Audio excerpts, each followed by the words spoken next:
કોઈ સૂજો ને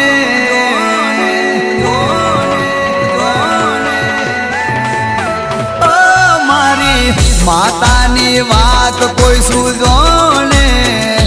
એ તો આવે વિપત ખરાટોને મારી માતાની વાત કોઈ સૂજો ને એ તો આવે વિપત ખરાટો